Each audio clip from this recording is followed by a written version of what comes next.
Louvado seja nosso Senhor Jesus Cristo, para sempre seja louvado. Seja bem-vindo mais uma vez ao canal Denis o Católico. Meus amados irmãos, esse vídeo aqui é para comentar o vídeo de um pastor, pastor, se eu não estou enganado, é Osiel Gomes, o nome desse pastor. E aqui, com muito respeito ao pastor, com muito respeito a todos os irmãos protestantes. Mas o vídeo vem falar sobre uma disputa, uma briga, uma guerra constante que existe entre as igrejas protestantes, que elas vão se dividindo e também vão se distanciando aí em doutrinas. Um acredita de uma maneira, outro acredita de outra maneira. O que é que acontece? Ele está aí, nesse vídeo que eu vou mostrar, falando sobre o dízimo. Vamos ver o que é que o pastor vai dizer. Sobre o dízimo, hoje nós temos escuta os isso. críticos do dízimo, que eles dizem que Malaquias 3:10 era só no período da lei e que o dízimo era uma maldição porque estava na lei. Se hoje o senhor encontrasse um truncador dessa forma, desfazendo que o dízimo já passou, que era no tempo da lei, qual assim uma passagem bíblica que o senhor citaria no Novo Testamento para rebater isso? As cartas de Paulo. No momento, não me vem nenhuma. 1 Coríntios 9, de 9 em diante, Paulo, ele rebate os que negam o dízimo, dizendo que era só no tempo da lei. Ele diz que aquele que está no altar, ministra do altar, come do altar. Entendeu? Por isso que não passou. E vai comer como do altar se não tiver, suas contribuições. Deus abençoe. Então nós podemos ver aí, irmãos, que o pastor, eu acho que ele está em alguma escola para pastores, alguma coisa assim, alguma formação para líderes. E ele faz a pergunta, ele lança a pergunta para o irmão que está ali. Qual seria a passagem do Novo Testamento, já que alguns acusam que o dízimo era para a antiga aliança, fazia parte da antiga lei, e que a antiga lei tornou-se maldição, não sei de onde tiraram isso também, mas tornou-se maldição e não se poderia fazer uso dessa lei antiga do dízimo integral, ou pelo menos do dízimo, que a gente vai ver que Jesus não aboliu o dízimo. Porém, o pastor pergunta, qual passagem bíblica você usaria no Novo Testamento para refutar aqueles que negam a necessidade do dízimo, ou que o dízimo não é mais para a nova aliança, para os crentes, para os cristãos? E o rapaz lá vai dizer que não lembra, alguma coisa do gênero assim, e o pastor Osiel Gomes, se eu não estou enganado, vai citar 1 Coríntios, capítulo 9, 1 Coríntios, capítulo 9, versículo 14. Assim também ordenou o Senhor que os que anunciam o Evangelho vivam do Evangelho. Por que ele cita essa passagem do Novo Testamento? Para dar, vamos dizer assim, suporte à cobrança ou à exigência do dízimo total. Por quê? Porque os da antiga aliança, ou seja, os que serviam a Deus na antiga aliança, como está dizendo no versículo 13 da primeira carta aos Coríntios, capítulo 9, versículo 13, não sabeis que os ministros do culto vivem do culto, aqui ele estava falando da antiga aliança, e que os que servem ao altar participam do altar. Então ele está dando o exemplo da antiga aliança, que era justo para aqueles que serviriam o culto e que serviam ao altar viver disto. Ele vai dizer que assim também aqueles que anunciam o Evangelho vivam do Evangelho. Ok, tudo bem. São Paulo está dando suporte para dizer que, a exemplo da antiga aliança, que aqueles que serviam o Senhor no templo, no culto, no altar, viviam do culto e do altar, assim também aqueles que anunciam o Evangelho na nova aliança, vivam também do Evangelho. Só, meus amados irmãos, que por que se pagava o dízimo integral na antiga aliança? Ele até vai dizer que se usa Malaquias 3:10, aquele texto que vai falar, onde Deus vai falar por meio do profeta Malaquias, dizendo, olha, pode o homem roubar a Deus? E vocês me perguntam, como assim o homem pode roubar a Deus? Não, lógico que não. E Deus vai responder por meio do profeta, pode sim, porque vocês têm me roubado nos dízimos e nas ofertas. Ou seja, daí se faz toda uma preparação, uma articulação para dizer que o povo da nova aliança está roubando Deus, porque não dizima, e não dá oferta. Como se fosse obrigatório o dízimo integral, os 10%. não tem passagem bíblica nenhuma do Novo Testamento que ordene, que seja uma ordenança direta para os cristãos, para os crentes, pagarem os 10% de tudo que consegue arrecadar. Não existe, essa passagem não existe. Porém, se fala do dízimo na Nova Aliança, indiretamente e falando até não como uma ordenância para a Nova Aliança. Porém, também não podemos dizer que foi abolido, porque não existe nenhum texto ordenando os cristãos a pagar o dízimo, como também não existe nenhum texto proibindo ou excluindo ou, vamos dizer assim, eliminando a questão do dízimo. Só que nós podemos ver, meus irmãos, que essa passagem que o irmão usa tem uma certa fundamentação, mas isso aqui não diz que o dízimo é integral. Por quê? Porque o dízimo da Antiga Aliança, vamos entrar no contexto da Antiga Aliança. Moisés tira o povo do Egito, para seguir a terra prometida. O povo que sai do Egito são as 12 tribos de Israel, ou pelo menos os filhos de Jacó, que formariam as 12 tribos de Israel. E dessas 12 tribos, uma das tribos, a tribo de Levi, era responsável pelo culto, pelo serviço do altar. E como o serviço do altar naquela época não era como hoje, que simplesmente a gente chega e pega as passagens bíblicas, se lê e faz como é que eu posso dizer? Os pastores fazem ali aquele culto, esse culto assim mais espiritual. Não era como é assim. Se falava, ou melhor, se fazia um culto oferecendo animais, touros, cordeiros e outros animais e outros ritos litúrgicos que eram feitos. E o trabalho era muito árduo para manter o templo limpo, para manter organizado, para se fazer as oferendas, e muitas oferendas eram feitas. Se você vê o rei Salomão mandou oferecer centenas, acho que milhares de animais no templo. Porém, quem era responsável para sustentar essa família ou essa tribo de Levi, que era responsável pelo culto? As outras 11 tribos. Foi decretado: vocês irão arrecadar 10% do que vocês produzirem. E vocês trarão para o alimento da tribo de Levi, que serve no altar, que serve no culto. E não somente a tribo de Levi, mas os órfãos, as viúvas e os estrangeiros. Então vamos para a Nova Aliança. O dízimo na Nova Aliança está sendo para isso? É realmente obrigatório o dízimo de 10% na Nova Aliança? Não existe nenhuma passagem bíblica que confirme isso. Porém, nós não podemos negar que assim também ordenou o Senhor, que os que anunciam o Evangelho vivam do Evangelho. Então, tudo bem que aqueles que anunciam o Evangelho vivam do Evangelho. Porém, não foi dito que eles devem enriquecer por meio do Evangelho. Não foi dito que eles devem criar patrimônios, meu Deus, gigantescos por meio do Evangelho. Porque veja o que São Paulo vai dizer na segunda carta aos Tessalonicenses, segunda carta de São Paulo aos Tessalonicenses, a partir do versículo 8. Segunda carta de São Paulo aos Tessalonicenses, São Paulo vai dizer assim, versículo 7. Segundo Tessalonicenses, capítulo 3, versículo 7. Veja o que São Paulo diz. Sabeis perfeitamente o que deveis fazer para nos imitar. Imitar.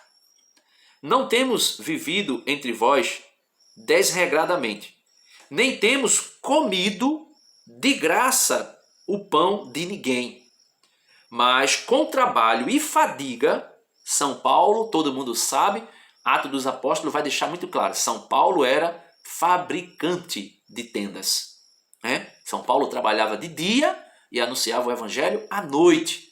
E ele vai dizer por quê? Nem temos comido de graça o pão de ninguém, mas com trabalho e fadiga labutamos noite e dia, ou seja, dia para trabalhar produzindo tenda e adquirir o seu sustento, e à noite para anunciar o Evangelho. A gente lembra daquele episódio, todo mundo lembra daquele episódio que São Paulo está pregando à noite, no sábado à noite, e ele alonga o seu discurso e um jovem cai do primeiro andar abaixo e chega a morrer, e diz que São Paulo desce, ressuscita aquele jovem, depois eles voltam de novo para o cenáculo, a sala de cima, e ali São Paulo prega o Evangelho, anuncia o Evangelho até amanhecer o dia. Então São Paulo trabalhava durante o dia, pastor? São Paulo trabalhava durante o dia e anunciava o evangelho durante a noite. Mas eu não quero dizer que o pastor não tenha direito de viver ali do dízimo, de viver do anúncio do evangelho. Tem direito. Tem direito. São Paulo vai dizer que todo trabalhador é digno do seu sustento. Mas continuando, ele vai dizer assim, né? Nem temos comido de graça o pão de ninguém, mas com trabalho e fadiga labutamos noite e dia, para não sermos pesados a nenhum de vós. Não porque, ele vai dizer, não porque não tivéssemos direito para isso, de viver do evangelho, mas foi para vos oferecer em nós mesmos um exemplo a imitar. Aí ele vai fazer a crítica, né? Porque a crítica de Paulo aqui e a colocação de Paulo porque Paulo trabalhava não era simplesmente para exigir o dízimo, mas era para dar um exemplo a ser imitado nele mesmo e nos seus, vamos dizer assim, seus servos, seus auxiliares. Aí ele vai dizer, versículo 10, 2 Tessalonicenses, capítulo 3, versículo 10. Aliás, quando estávamos convosco, nós vos dizíamos formalmente, quem não quiser trabalhar, não tem o direito de comer. Então São Paulo é muito categórico. Ele vai dizer e vai deixar muito claro que ele trabalhava durante o dia e anunciava o evangelho durante a noite. Ok, tudo bem, se o pastor, se o padre não pode fazer isso, trabalhar durante o dia numa empresa ou quer que seja para adquirir o seu sustento e pregar o evangelho à noite, se ele não pode fazê-lo e ele precisa viver do evangelho, precisa viver daquilo ali que são o dízimo e as ofertas, né? Porque não foi abolido. Pelo menos não tem passagem bíblica nenhuma que se diga que o dízimo foi abolido. Mas também não se tem passagem bíblica nenhuma que se exija integralmente os 10%, como muita gente quer colocar. E para que é o dízimo? Para o sustento daquele que vive do evangelho, né? E também para socorrer os pobres, os órfãos, as viúvas, os estrangeiros, ou seja, aqueles que precisam. O dízimo é para isso. O dízimo é para sustentar o corpo de Cristo. O corpo de Cristo. Jesus mesmo diz, né? Cada um de vós que der, nem que seja um copinho de água fresca, a um desses pequeninos, é a mim que está dando. E veja o que São Paulo vai dizer a respeito daquele que quer dizimar e também ofertar. Lógico que nessa passagem de 2 Coríntios, veja, 2 Coríntios, capítulo 2 Coríntios capítulo 9, versículo 6 aí, e seguintes, é claro que São Paulo aqui está falando de uma coleta para ajudar outras igrejas. Mas aqui cabe para nós compreendermos a essência de como dizimar ou ofertar. Veja, com efeito, ou melhor, convém lembrar, aquele que semeia pouco, pouco ceifará. Aquele que semeia em profusão ceifará. Aí São Paulo vai dizer no versículo 7, dê cada um conforme o impulso do seu coração, sem tristeza nem constrangimento. Deus ama o que dá com alegria. Deus ama o que dá com alegria. Poderoso é Deus para acumular-vos com toda a espécie de benefícios, para que, tendo sempre e em todas as coisas o necessário, vos sobre ainda muito para toda a espécie de boas obras. Então, São Paulo chega a dizer assim que nosso Senhor Jesus Cristo, não está em nenhum texto dos 4 evangelhos Jesus dizendo isso, mas São Paulo vai mostrar, vai dizer que Jesus disse isso. Ele vai dizer que há mais alegria em dar do que em receber. Nenhum texto dos evangelhos deixou isso escrito, né? Nenhum dos 4 evangelistas. Mas São Paulo fala em Atos dos Apóstolos que Jesus vai dizer que há mais alegria em dar do que em receber. Porém, volto a dizer, pastor, o dízimo não é para enriquecer. Por que é que as pessoas têm entrado em tanta confusão por conta de dízimo? Porque o dízimo tem sido desviado do seu real propósito. O dízimo tem sido tirado do seu real dever, que é sustentar a casa de Deus, o templo, sustentar a igreja e sustentar o sumo sacerdote, ou melhor, os sacerdotes ministeriais, né? E aqui eu queria concluir com uma passagem de Jesus falando sobre o dízimo. A única passagem, pelo menos que eu me lembro, de Jesus falando sobre o dízimo, ele não está falando em defesa do dízimo.